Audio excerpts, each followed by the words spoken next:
Oremos. Padre, te damos gracias una vez más, Señor, por tu fidelidad y tu amor para con nosotros. A pesar de nuestro pecado y nuestra infidelidad, Señor, tú permaneces fiel. Oh Padre, cada vez que nos miras, ves a Cristo en nosotros. Y Señor, eso nos anima, no a alejarnos, sino a acercarnos. No a correr fuera, sino a estar cerca de ti, Señor. ¿Qué esperanza hay fuera de ti? Ninguna. Señor, como dijo el apóstol Pedro, ¿a dónde iremos, Señor? Solo tú tienes palabra de vida eterna. Queremos permanecer, Señor.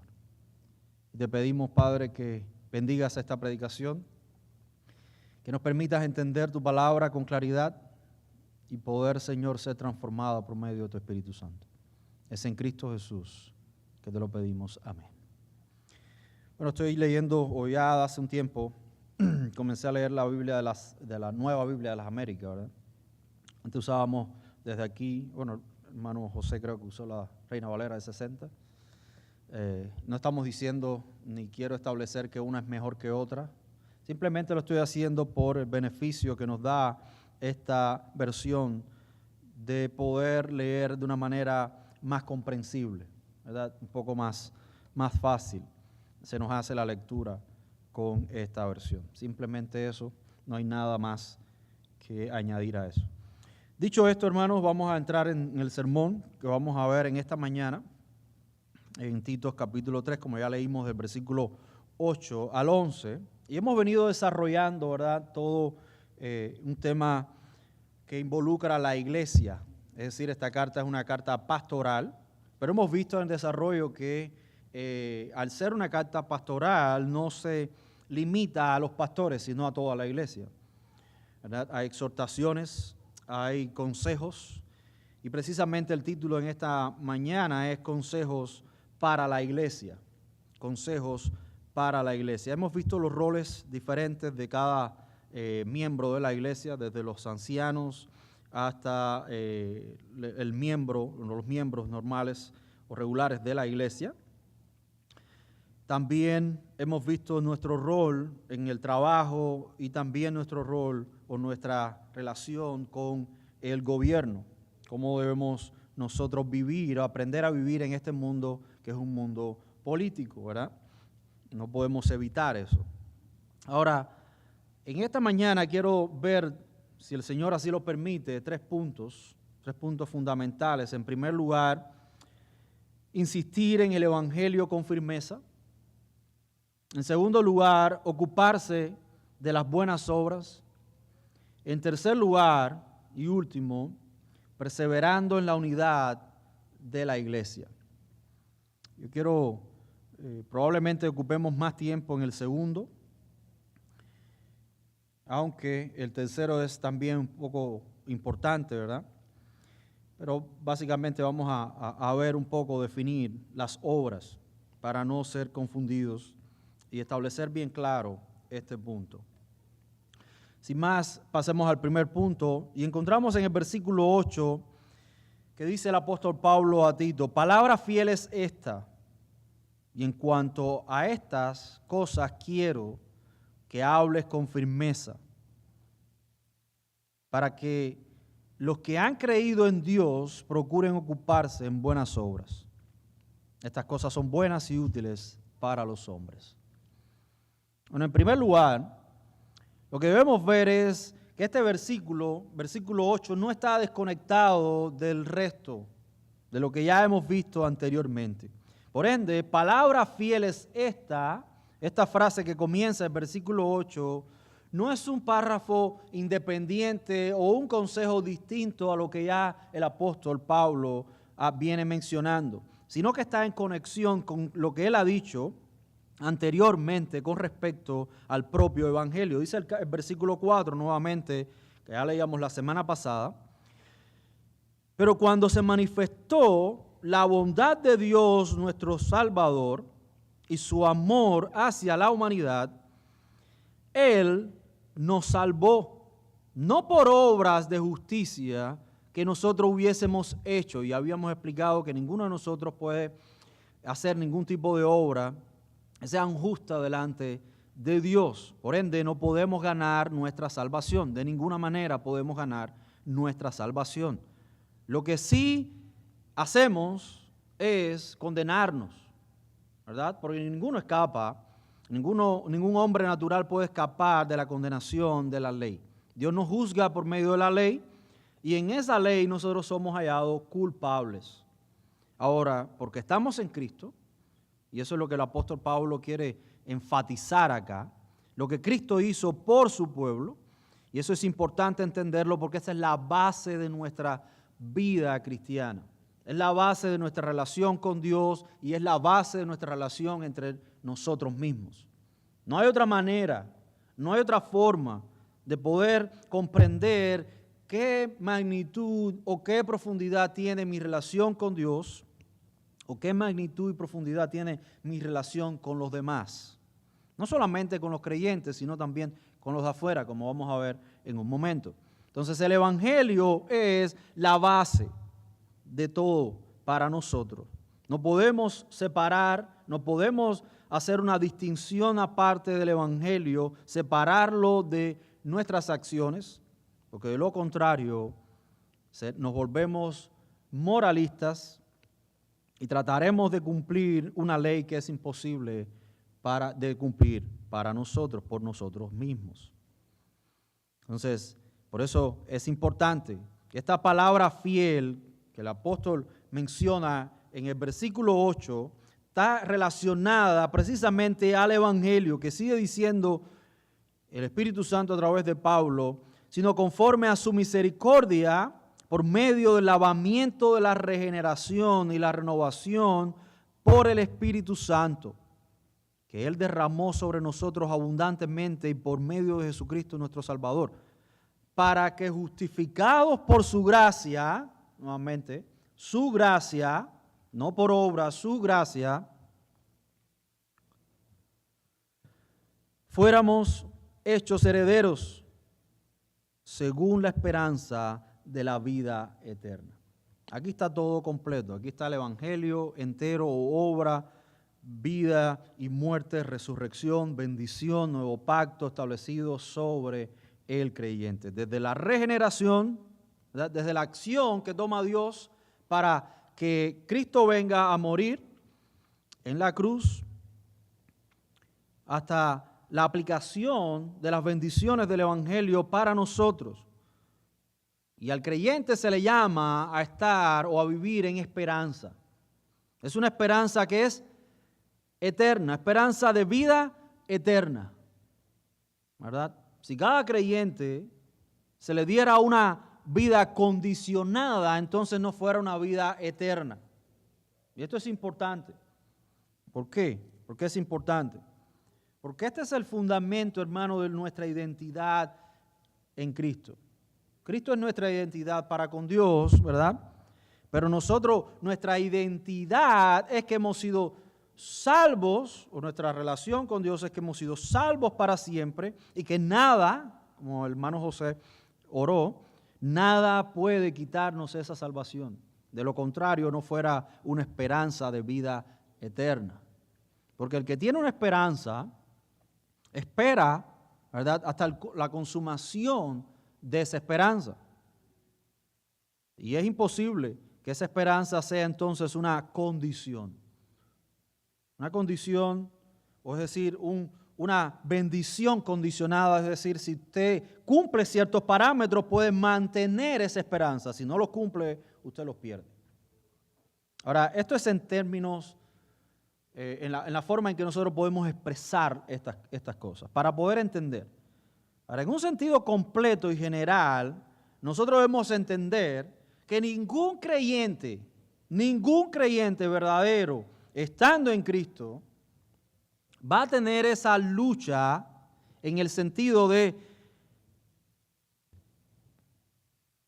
Déjame aclarar esto porque ya me iba a ir por la emoción. No puede ser. Lo que quiero decir es, hay creyentes verdaderos que tienen una lucha en cuanto a si son salvos o no, ¿verdad? Ahora, esto no los hace salvos o no los quita de ser salvos. Es decir, no pierden su salvación o la ganan por tener esta lucha interna en su corazón. Si son verdaderamente creyentes, muchas veces tenemos esta lucha. Pero ahora, esta lucha no debe ser correcta, porque el Señor nos está dando un consuelo en su palabra de una seguridad de nuestra salvación. Y en eso debemos descansar. Porque de lo contrario, ¿por qué medimos nuestra seguridad de nuestra salvación? ¿De qué depende entonces nuestra salvación? Depende, si estamos luchando con esto, depende de las obras que nosotros podemos hacer. Entonces, ya la salvación se ganaría o se perdería.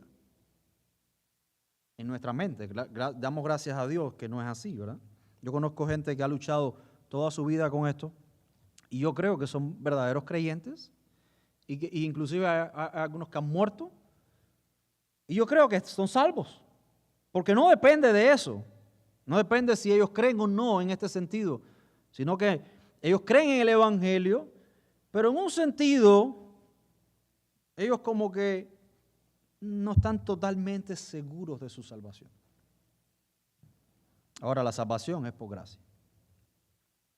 Ahora, ¿qué les digo con respecto a esto? Lo que quería decirles ahorita es, no debemos luchar o tener ese tipo de lucha en nuestro corazón. Debemos estar seguros que el Señor nos ha salvado. Ahora, la manera o el problema está en que muchas veces nos miramos a nosotros mismos y nos juzgamos a nosotros mismos por las cosas que hacemos. Pero lo que Pablo quiere señalar aquí es que nosotros descansemos en que esta salvación es por gracia, no por obras. De la misma manera en que el Evangelio vino a nosotros, transformó nuestro corazón, nos dio la fe para creer y nos dio todas las bendiciones en Cristo, por gracia, sin ningún tipo de obras que nosotros podamos hacer o pudiéramos hacer, así también se mantiene nuestra salvación. Ahora, es natural, es congruente que todo creyente que entienda lo que Cristo hizo, viva en agradecimiento a Dios por lo que Él ha hecho. Y esto se traduce precisamente en obediencia. Obedecemos a Dios no para ganar nada, obedecemos a Dios porque es lo natural, es lo normal, Él es Dios. Y no solamente que Él es Dios, sino que es nuestro Redentor. Él nos ha salvado. Entonces, naturalmente por la vida que tenemos, porque el Espíritu Santo ahora mora en nosotros, nosotros deseamos, anhelamos, amamos obedecer a Dios. Eso es natural. Eso es natural. Ahora, el problema está en cuando demandamos que esa obediencia deba ser perfecta. Y en un sentido lo es. No me malinterpreten, en un sentido lo es. Pues nosotros hemos recibido una nueva naturaleza. Y hablábamos esto el jueves en nuestro grupo de discipulado. Esa nueva naturaleza que nosotros recibimos no se contamina, ni se degrada, ni se mancha con el pecado. Es perfecta. Es la vida de Cristo en nosotros, que es perfecta. Entonces, ¿por qué pecamos? ¿Y por qué desobedecemos? ¿Por qué somos infieles a Dios? Porque todavía estamos en esta carne. Carne, la cual el Señor nos manda a matarla, en un sentido figurado, ¿verdad?, por las obras del Espíritu. Entonces, es necesario que nosotros entendamos esto correctamente para no desviarnos del Evangelio. Y estas cosas son naturales, no son forzadas, que es ahí donde muchas veces está el problema.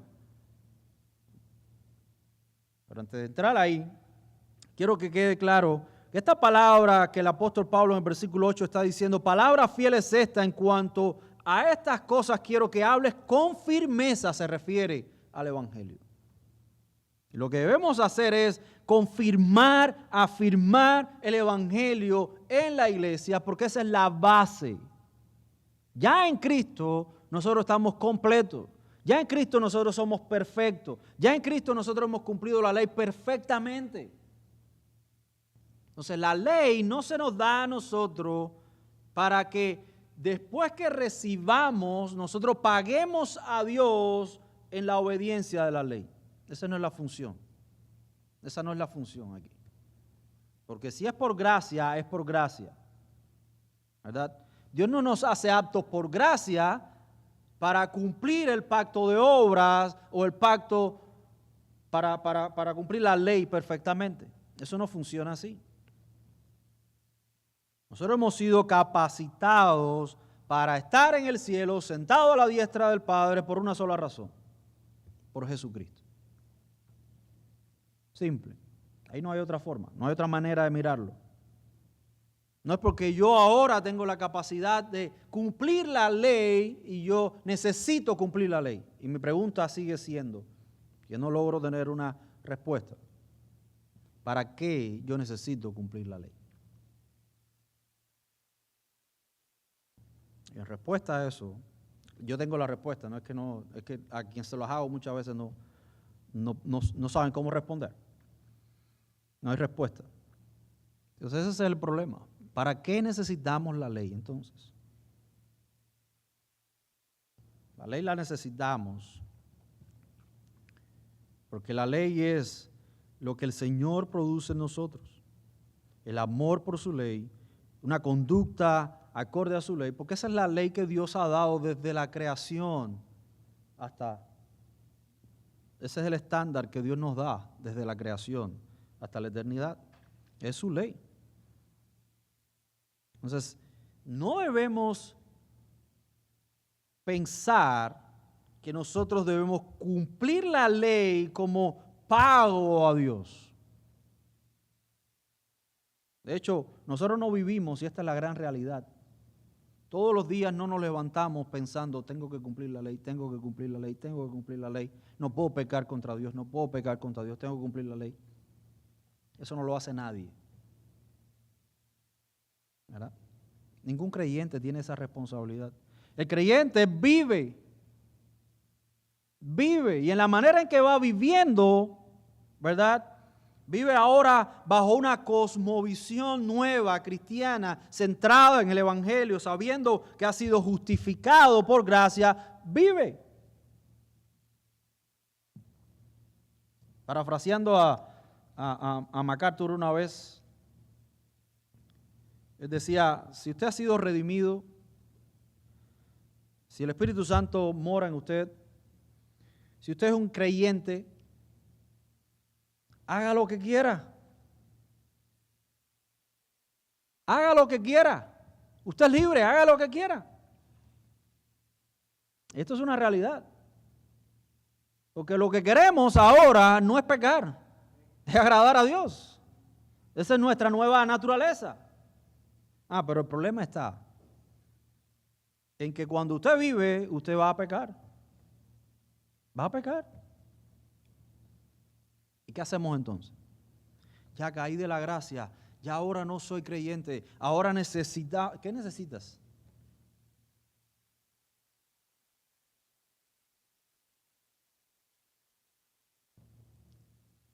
Quiero confesarles algo.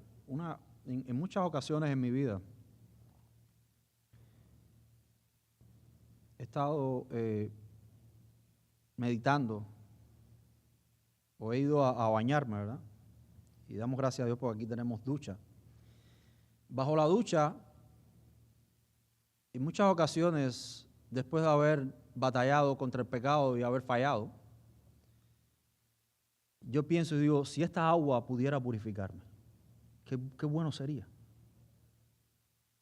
Pero la realidad es que el agua no me puede purificar.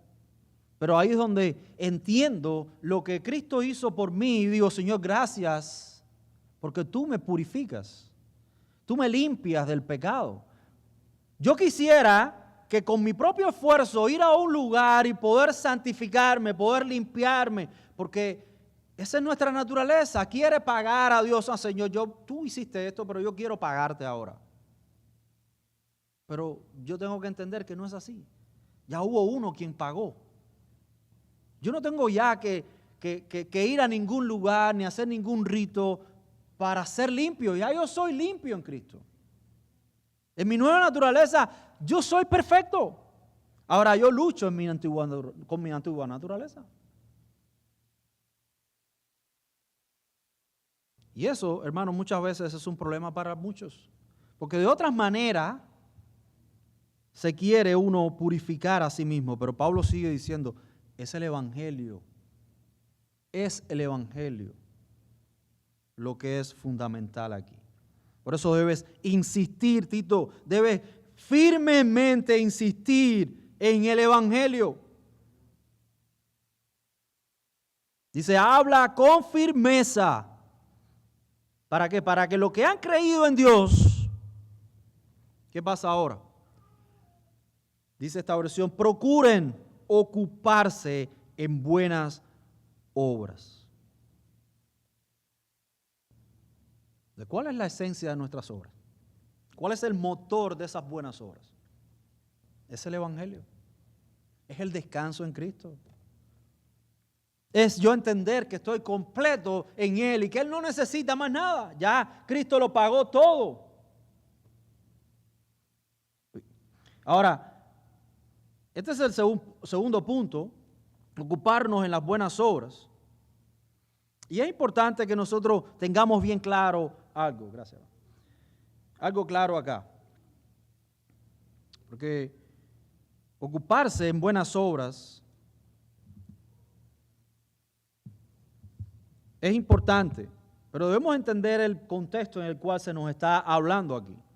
Habíamos dicho la semana pasada, con respecto al gobierno, que el contexto del capítulo 3 tiene que ver con esa relación, ¿verdad?, que tenemos con los gobernantes y cómo nosotros debemos cumplir con lo que es bueno en este sentido. Ahora, hay dos formas en que muchas veces se interpreta estas buenas obras. Una, o si nosotros pudiéramos plantear cuáles son estas buenas obras, existen dos tipos, de cuales muchos han desarrollado con respecto a esto. Y la segunda es la que yo creo que es a la cual Pablo se está refiriendo acá.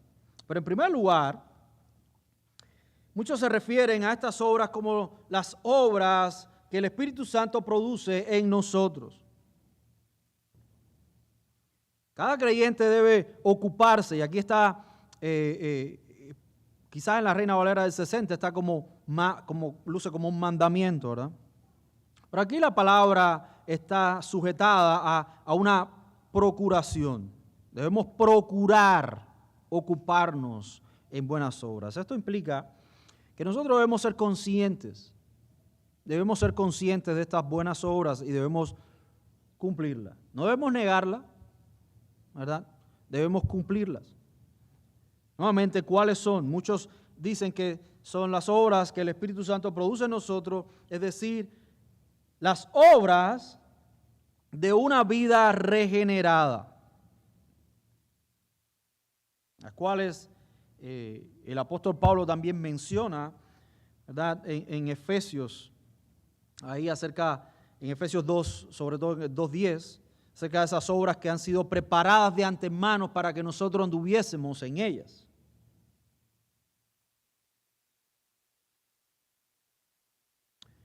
Son las obras también que nosotros producimos al estar unidos en Cristo, por el fruto del Espíritu en Gálatas 5. Pero hermanos, yo creo que las obras que se refiere acá no son estas obras, las obras de regeneración. Porque esas obras no son obras que nosotros podemos producir. Son obras que el Espíritu Santo produce en nosotros porque es la vida de Cristo en nosotros. Esa es la evidencia que somos creyentes. no son las obras las que nos validan para nuestra salvación, sino que son evidencia de que verdaderamente somos regenerados. No hay creyente que no obre, no existe eso. No hay creyente que no quiera lo bueno, no hay, no existe. Entonces, esas obras son aquellas que no podemos nosotros producir. El mismo texto en Efesios, en Efesios 2:10, que se mencionan ahí, se mencionan en el contexto de gracia. ¿Verdad? Efesios 2:8 nos dice que nosotros recibimos la fe y la gracia. Todo por gracia, ¿verdad? No por obras para que nadie se gloríe. Entonces, nuestra posición, de hecho, Efesios capítulo 2 entero nos habla acerca de cómo somos revividos en Cristo. Cristo nos da vida, todo esto es por gracia, no por nada que nosotros merezcamos o que hagamos para recibirlo, sino que estando en nuestra condición pecaminosa, Cristo viene, nos da vida, estábamos muertos, nuestros delitos y pecados, Cristo nos da vida, nos rescata, todo por gracia. Asimismo son estas obras, las obras que Cristo hizo y nosotros ahora se nos ha puesto para caminar en ellas. No para procurar estas obras, sino para caminar en ellas. Este es el camino en el cual nosotros estamos obrando en esas obras. Porque no depende de nosotros, no es nuestra responsabilidad en un sentido hablando. Esas son producidas por el Espíritu. Pero las obras que vemos aquí, que el apóstol Pablo está mencionando, son obras que están conectadas con lo anterior. Obras que están conectadas con nuestra vida cívica en este mundo. ¿Cómo nos relacionamos los unos con los otros? ¿Y por qué digo esto? Bueno, en primer lugar, la primera pista que nosotros encontramos en el propio versículo 8 es al final, cuando dice, estas cosas son buenas y útiles ¿para quiénes? Para los hombres. Para los hombres. Ahora recordemos cuál es el contexto en el cual esta carta está siendo enviada. Encontramos en el 1:10. ¿Cuál es la característica de estos hombres cretenses? Dice, y leo nuevamente, porque hay muchos rebeldes, habladores vanos, engañadores, especialmente los de la circuncisión, a quienes es preciso tapar la boca porque están trastornando familias enteras, enseñando por ganancias deshonestas, cosas que no deben. Uno de ellos, su propio profeta, dijo, los cretenses son simples, es siempre mentirosos, malas bestias, glotones, ociosos. Ese es el contexto de estos hombres. Ahora Pablo está llamando a la iglesia a ser diferente. ¿Ser diferente en qué sentido? Bueno, en las leyes. Las leyes. Debemos cumplir las leyes civiles. Debemos hacerlo. No solamente esto se refleja aquí, sino que esto es algo que el apóstol Pablo ha escrito en muchas ocasiones. Inclusive el Señor Jesucristo lo menciona. ¿Verdad? Hay pasajes en las Escrituras que mencionan estas cosas. Por ejemplo, Romanos 13, del 1 al 7, habla acerca del sometimiento a los gobernantes. Debemos hacerlo, porque toda autoridad viene de parte de Dios. En 1 Pedro 2:13 también se nos habla acerca de esto. Mateo 22:21 dice, dar a César lo que es del César y a Dios lo que es de Dios. Filipenses 2, del 14 al 15, hacer todo sin murmuración ni distinciones, para que seáis irreprensibles y sencillos en medio de una generación maligna y perversa, en lo cual resplandecéis como luminares en el mundo. También en ese mismo carácter, 1 Tesalonicenses 4, del 11 al 12, dice, procurad tener tranquilidad, ocuparos en vuestros negocios y hablar con vuestras manos, trabajar con vuestras manos, a fin de que os conduzcáis honestamente para con los de afuera. Entonces hay una responsabilidad con los de afuera, con los de este mundo. La hay. Porque somos diferentes. Esto es lo que el Evangelio produce en nosotros.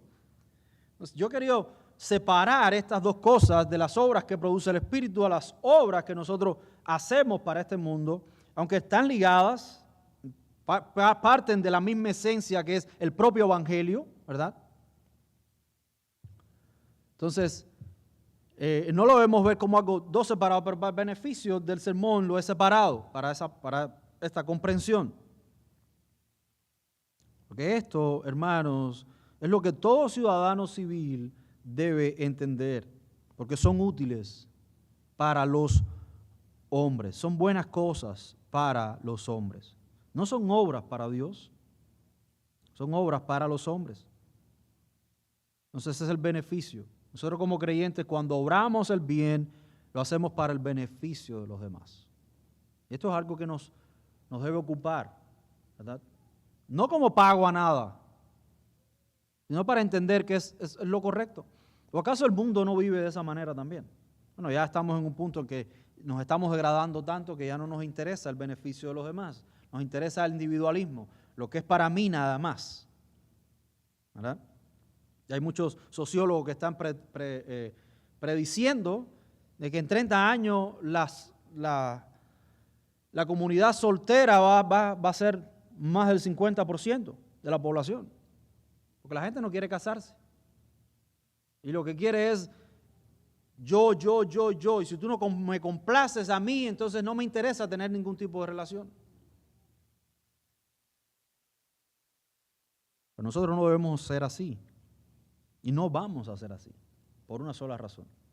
Porque el ejemplo que tenemos es contrario a eso. Cristo se humilló. No estimó el ser igual a Dios como cosa que aferrarse. Dijo, no me interesan estos humanos. Metámoslos en el infierno. Eso es lo que merecen. Sin embargo, la respuesta de Dios ante Él mismo fue, voy a amar a estos hombres a pesar de su pecado, pero para solucionar su pecado, envió a Cristo a morir en la cruz por nosotros. Entonces nuestra actitud también hacia los demás debe ser igual. En estos últimos domingos se nos ha hablado acerca del amor, ¿verdad? Del amarnos unos a otros. De un mandamiento nuevo que ya hemos establecido que no es nuevo. Es el cumplimiento del mandamiento, lo que Cristo establece. Un mandamiento nuevo os doy, ¿verdad? Que os améis los unos a los otros, así como yo os he amado. Ese es el cumplimiento de ama a tu prójimo como a ti mismo. El único que lo ha hecho es Cristo. Entonces Él es nuestro paradigma. Él es nuestro ejemplo a seguir. Él es nuestra motivación. Es lo que Cristo hizo por mí. Por eso es que el Evangelio es fundamental para toda buena obra. Aparte, la frase acá, buenas obras, implica no la misma distinción de la que Efesios 2:10 habla. Hay una pequeña distinción ahí. Aquellas son producidas por el Espíritu, estas son el fruto de esas obras. Entonces es importante entender esto. Ahora, ¿qué pasa, hermanos? Que muchas veces nosotros juzgamos a otros por las obras que hacen, sin entender que nosotros mismos cometemos de diferentes maneras las mismas faltas. Todos. Entonces ahí es donde está el gran problema con esto. Pero si entendemos el Evangelio, entendemos que el Señor nos ha salvado por su gracia, ¿cuál es nuestra función entonces como iglesia? Nuestra función como iglesia entonces es animarnos a esas buenas obras, pero no condenarnos por las obras.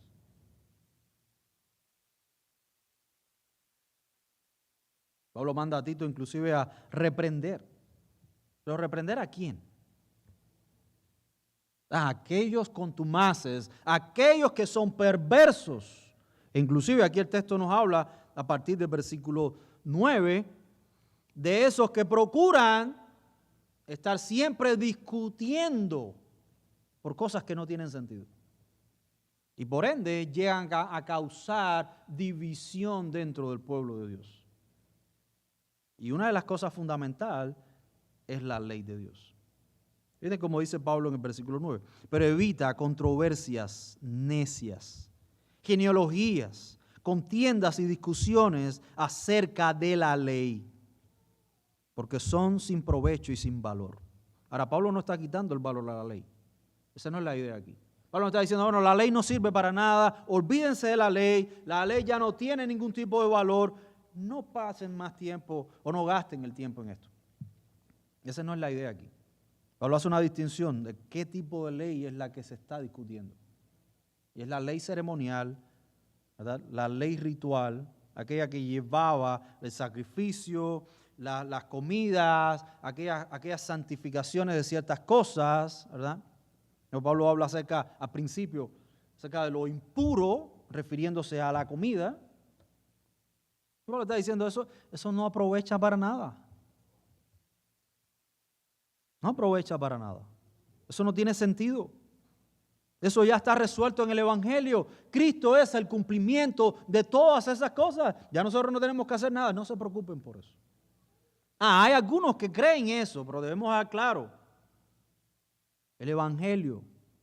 Cuando el Evangelio está claro, cuando el Evangelio es lo más importante, que es Cristo murió por mis pecados, ¿verdad? Resucitó al tercer día y está sentado a la diestra intercediendo por mí, ya no hay nada que pagar, ya no hay nada que hacer.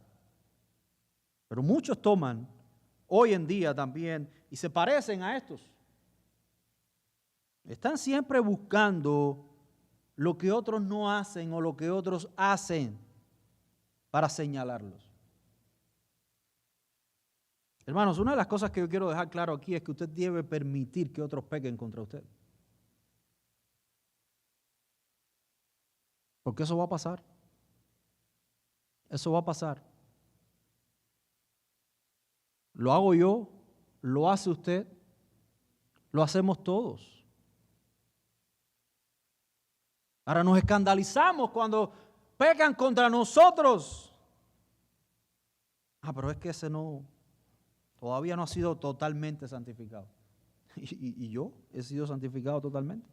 En Cristo sí. Pero en esta vida estoy en un proceso de santificación. Voy a pecar contra usted. A veces voy a decir algo que a usted no le gusta. O se siente ofendido por algo que yo dije. ¿Qué hacemos entonces? Entender que estamos en un proceso. Debemos conversar, debemos hablarlo, pero no ofendernos, no pelearnos, no distanciarnos. ¿Por qué? Porque de lo contrario lo que estamos haciendo es dividiendo la iglesia. Y Pablo es claro acá, con aquellos que provocan división, ¿qué es lo que se debe hacer? Se deben amonestar. Y en un final, rechazarlos, no son creyentes, deben ser expulsados de la iglesia. Bueno, hay formas claras en las cuales un creyente provoca división en la iglesia.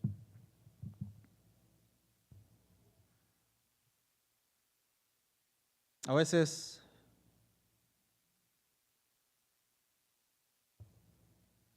ir en contra de lo que el pastor o los pastores hablan, ¿verdad? Usted puede estar en desacuerdo, eso no se pone en duda. Pero de ahí a fomentar una opinión hacia los demás, contraria a lo que se predica en el púlpito, es división. ¿Qué es lo que usted debe hacer? Venga, acérquese a los pastores, converse. ¿Cuál es su punto de vista? ¿Y por qué el pastor dijo lo que dijo? Venga, hágalo. Siéntase libre. Nadie le va a prohibir hacer eso.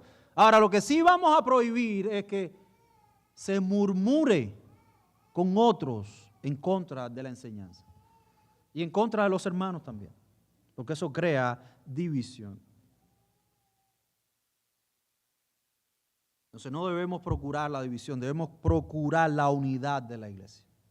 Eso es lo que debemos hacer. Eso es lo que Pablo está señalando aquí. Debemos aprender, debemos ya ser maduros, hermanos, en cuanto a lo que realmente es debatible y lo que no es debatible. ¿Qué debemos debatir? Aquellos que son en contra del Evangelio.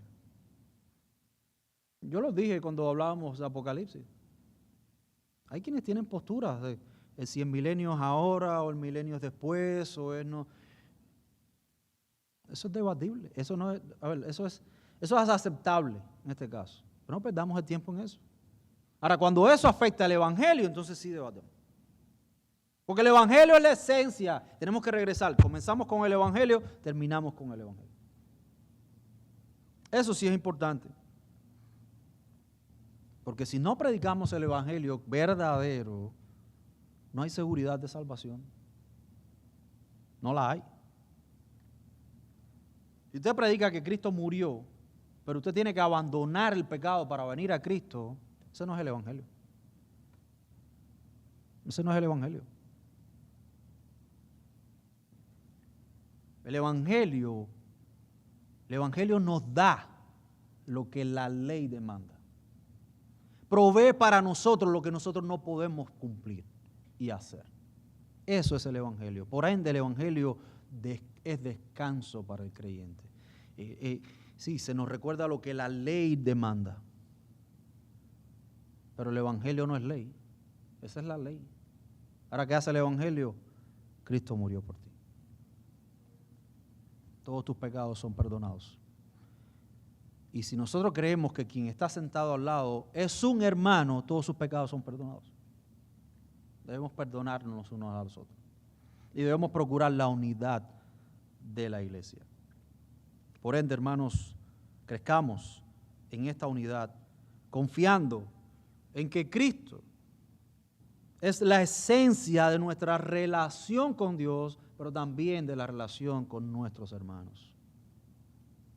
Debemos constantemente procurar y perseverar en esto, con firmeza, como Pablo le dice a Tito, con firmeza, no dudando, firmes en esta palabra, porque todos somos herederos de una esperanza de vida eterna. Oremos.